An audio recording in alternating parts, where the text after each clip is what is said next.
भारत देश ऋतुओं का देश है। एक भारत देश ही ऐसा है एक भारत देश ही ऐसा है, हर ऋतुओं का सम्मान करता है। हर ऋतु में जो त्योहार आते हैं उनका सम्मान करता है। पूरा नेचर जो होता है ना, वो हमारी जननी मानी गई है। केवल भारत देश ही मिलेगा पूरे संसार में जो हर पल हर क्षण नेचर का सम्मान करते आया है, माँ प्रकृति का सम्मान करते आया है। और जो मौसम बदलता है ना, ये बहुत बड़ा संकेत देता है जीवन में, बहुत बड़ा संकेत देता है। ठंड का मौसम निकला है, बसंत का मौसम शुरू हो रहा है जिसको अपन स्प्रिंग कहते हैं। यदि देखना है ना, समझना है ना, तो बस कुछ नहीं, किसी गार्डन के पास चले जाइए, पेड़ पौधों के पास चले जाइए। वो जीवन में जो बदलाव आ रहे हैं आपको दिखाई देना शुरू कर देता है भैया। इसीलिए हमेशा कहा गया है, नेचर के पास कुछ समय तो बिताया करो। सुबह शाम जो भी समय मिल जाए, नेचर के पास जाके बैठा करो। सबसे बड़ा टीचर है हमारा, सबसे बड़ी शिक्षक होती है हमारी जननी। वो दिखाती है जीवन में बदलाव कितना जरूरी है।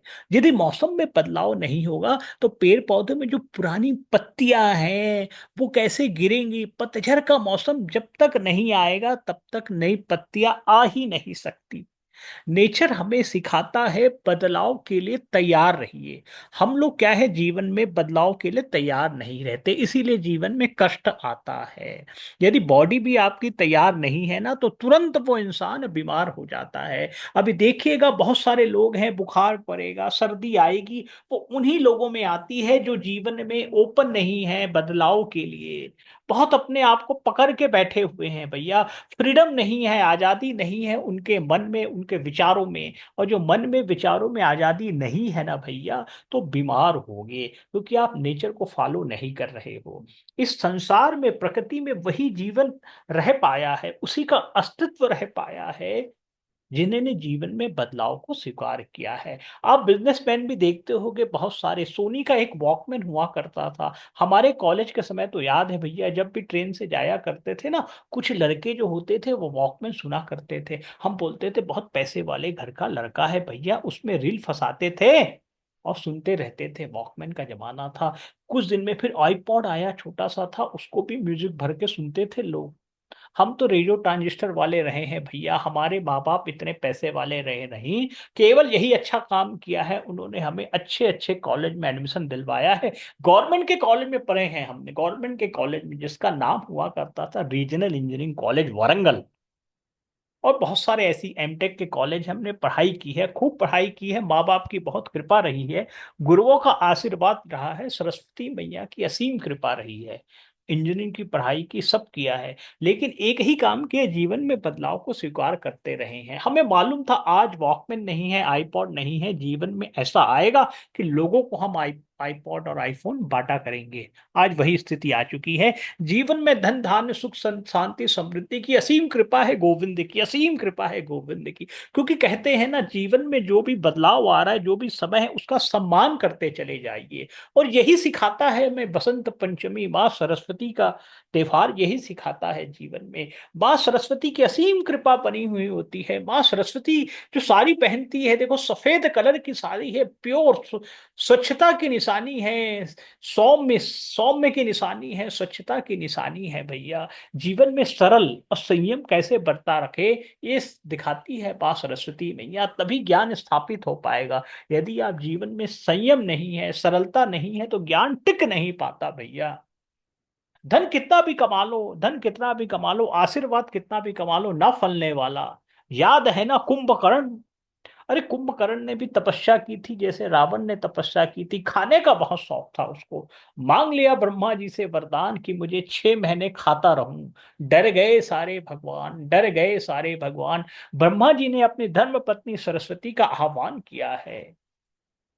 कुंभकर्ण की जबान पे माँ सरस्वती आ गई है और कहती है, माँ सरस्वती के माध्यम से कुंभकर्ण कहता है, आशीर्वाद दीजिए, 6 महीने सोता रहूं, एक दिन खाता रहूं। देख लीजिए। तथास्तु कहा है ब्रह्मा जी ने। कहते हैं ना, तपस्या कर लो, धन कमा लो, कुछ काम नहीं आएगा यदि माँ सरस्वती की कृपा नहीं होगी। और माँ सरस्वती की कृपा तब तक नहीं होगी तब तक जीवन में बदलाव को स्वीकार नहीं करोगे। आज ही के दिन माँ सरस्वती बसंत पंचमी इसीलिए मनाई जाती है क्योंकि कहते हैं ना, ठंड का मौसम गया है, स्प्रिंग का मौसम का शुभारंभ हो चुका है भैया। तो जीवन में अपने इम्यूनिटी सिस्टम को बढ़ाने का समय आ गया है। छात्रों के एग्जाम का समय आ गया है, उनको भी मालूम है आज जीवन में एग्जाम लिख रहे हैं, उसके बाद जीवन में बदलाव आएगा। जो कक्षा 12वीं में है वो कॉलेज चले जाएंगे, जो 10वीं में है वो 11वीं में चले जाएंगे, सबको पदोन्नति होगी। पदोन्नति हो रही मतलब जवाबदारी ज्यादा आ रही है। बिल्कुल।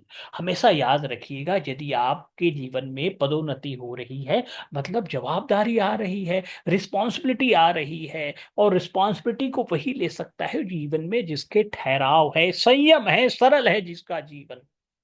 लेकिन आज की आपाधापी जीवन में किसका जीवन सरल है? बहुत लोग हड़बड़ा रहे हैं, बहुत लोग घबरा रहे हैं। अभी देखा है ना, महाकुंभ का आयोजन है, सब कुछ ठीक है, इतने भारी संख्या में पहुंच जाओगे, और पहुंच जाओगे वहां पे डिसिप्लिन नहीं रहोगे तो क्या होगा भैया? मौत को दावत दिलाओगे, गंगा मैया में समा जाओगे भैया। गए थे तो गंगा मैया में डुबकी लगाने, पाप को धोने के लिए, पुण्य कमाने के लिए, लेकिन पुण्य की गठरी लेके आ रहे हो, एक दूसरे को कुचल रहे हो, संयम नहीं है।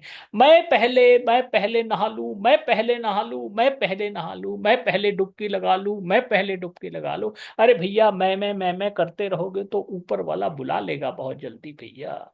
संयम बना के रखो जीवन में। सरस्वती मैया, माँ सरस्वती, बसंत पंचमी प्रकृति का मिलन दिखाता है, जीवन में संयम बना के रखिए। अरे पेड़ पौधों को देखिए भैया, पत्तियां जो होती हैं एक समय के बाद झड़ जाती हैं, पतझड़ को स्वीकार करती हैं, उनको मालूम है कुछ दिन पेड़ खाली रहेगा, लेकिन जो हमने पत्तियां पतझड़ में झड़ाई है वो खाद बनेगा, उर्वरक बनेगा, और वही हमारे जीवन में काम आएगा। उसी से नई बेलाओं का जन्म होगा, नई पत्तियों का आगमन होगा। बहुत कुछ सिखाता है नेचर, हमेशा नेचर के पास रहा करो। सबसे बड़ा टीचर है नेचर हमारे जीवन में।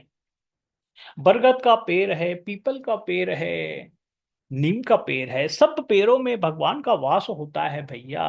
बरगद का पेड़ है, हमारे भोले शिव शंकर का वास है, भोले शिव शंकर का। तभी तो माताएं बहनें जो होती है ना, वट वृक्ष का त्योहार मनाती है, पति के लंबे आयु की कामना करती हैं। और जो पीपल का पेड़ होता है, मेरे श्री कृष्ण मेरे विष्णु का अवतारी है भैया। मेरे कृष्ण विष्णु का अवतारी है भैया। जहां दिखे जरूर प्रणाम किया करो। और साक्षात जो नीम का वृक्ष होता है, माँ जगत जननी का अवतारी है भैया। शीतला मैया को खूब प्रिय है, मेरी जगदम्बे को बहुत प्रिय है नीम का वृक्ष है भैया।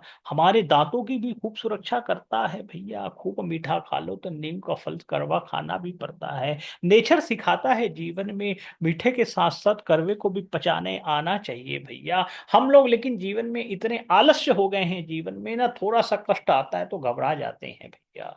मत घबराया करो, जीवन में कृष्ण कृपा बनी रहेगी यदि आपका उद्देश्य सही है, यदि आप जीवन में नेचर के नजदीक हैं। बसंत पंचमी की ढेर सारी शुभकामनाएं, माँ सरस्वती के चरणों में ढेर सारी शुभकामनाएं। हम सबके जीवन में माँ सरस्वती की असीम कृपा बनी रहे, बल बुद्धि का विकास हो, धन सुख शांति समृद्धि का विकास हो। सभी छात्रों को एग्जाम के लिए कोटि कोटि बधाइयां हो। All the best. अच्छे से कीजिए, माँ सरस्वती को जरूर याद कीजिए, माँ गणेश भगवान को जरूर याद कीजिए। दुनिया में आप यदि ईश्वर के नजदीक रहेंगे तो ईश्वर की आपकी जितनी मनोकामनाएं हैं पूरी होती रहेंगी। हर पल हर क्षण कृष्ण गोविंद राधा रानी को याद किया करो। जय जय श्री कृष्णा, जय जय श्री राधे। वृंदावन धाम की जय हो, राधा रानी की जय हो, जय हो, जय हो।